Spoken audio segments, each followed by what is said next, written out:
What's going on, fellas? This is exercises I think you should be doing number 6. I'm going to spare you the really long intro we've been doing.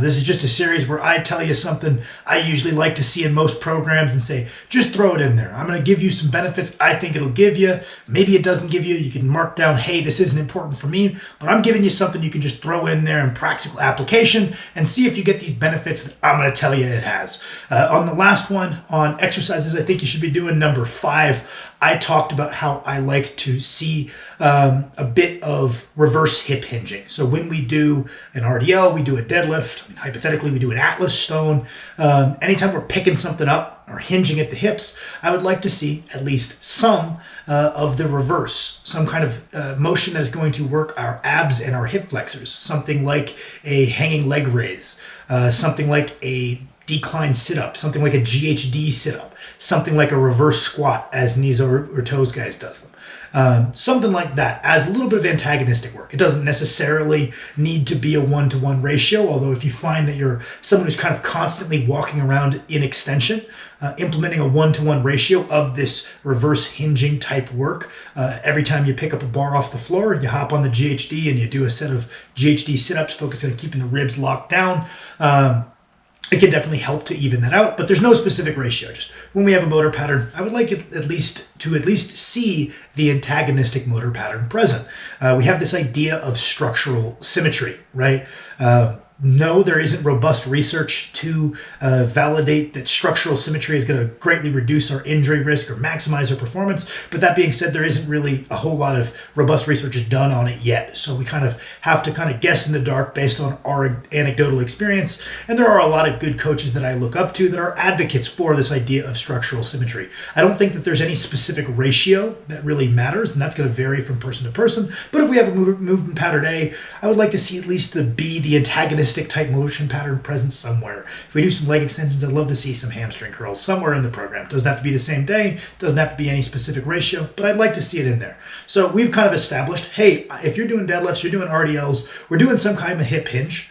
Old Samwise would like you to see you do some hanging leg raises or some GHD sit-ups. What about after that? What do I think you should do to supplement that deadlifting work? Well, we've talked about on the channel how when someone does, let's say, bench press, and they do a bunch of good work on the bench press, usually what's going to stop them from doing any more productive work is going to be the recovery capability of their chest and shoulders. But the triceps can probably handle a little bit more volume, and you're going to benefit from filling up that extra recovery capability of the triceps. We've talked about the same idea on the squat. Once you have done as much productive squatting as you can, usually you're going to be kind of limited by your spinal erectors as far as your ability to do then more productive volume. But your legs could probably handle a little bit more work in that squat motor pattern. So using something like a split squat, a belt squat, a hack squat, a leg press to fill in that volume is going to be productive. How might that scale to the deadlift? Well, once we have done as much deadlifting as we can productively handle, usually we're going to be limited by the low back. Even if we've got great bracing and great technique, it's probably going to be the rate limiter for volume. But there's other relevant muscles that would probably benefit from some extra work. So when you deadlift, I would like to see afterward, you do some kind of reverse hip hinge, you do some kind of extra upper back volume, whether that be a barbell row, a dumbbell row, barbell rows from a bunch of different positions, like a pendlay style, a more upright Yates style, somewhere in the middle, some amount of body sway, some amount of strict, just some kind of rowing motion. Hypothetically, if you really couldn't tolerate any more work for the low back, I would tell you, hey, we might want to build that up a little bit more and work on our bracing mechanics, because ultimately we're going to be rowing like 30% of our deadlifting weight. So that really should be kind of just GPP for the lower back. Shouldn't be that meaningfully taxing if our bracing is on point. But if you really can't handle it, maybe we do some kind of row with a chest support.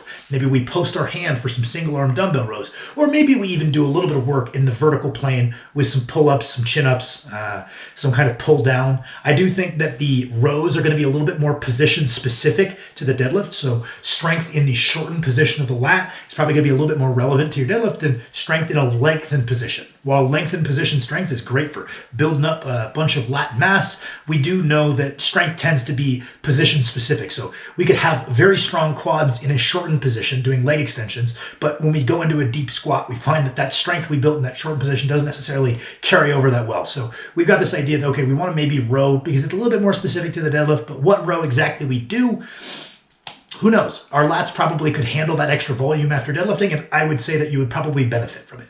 And then the other thing that I would usually like to see is some extra hamstring volume.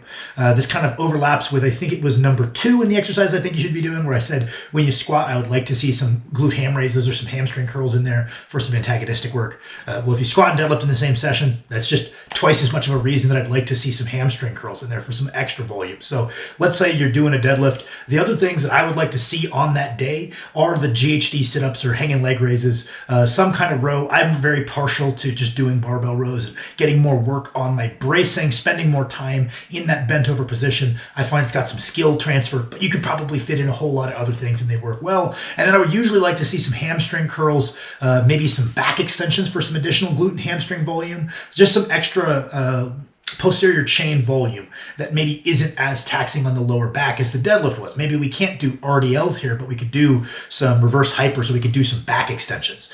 So I guess this is kind of a 2-for-1. Those are the 2 that I would add anytime we're doing a deadlift and we're trying to supplement the muscles that kind of could handle the extra work and would benefit from it. Something for the upper back, usually in more of a horizontal pulling pattern or even like kind of an upward pulling pattern, and then something for the posterior chain, whether that be hip thrusts, back extensions, reverse hypers, or hamstring curls to run up some extra volume there. So that would be the video. I know I'm long-winded as always, but I hope you guys like it.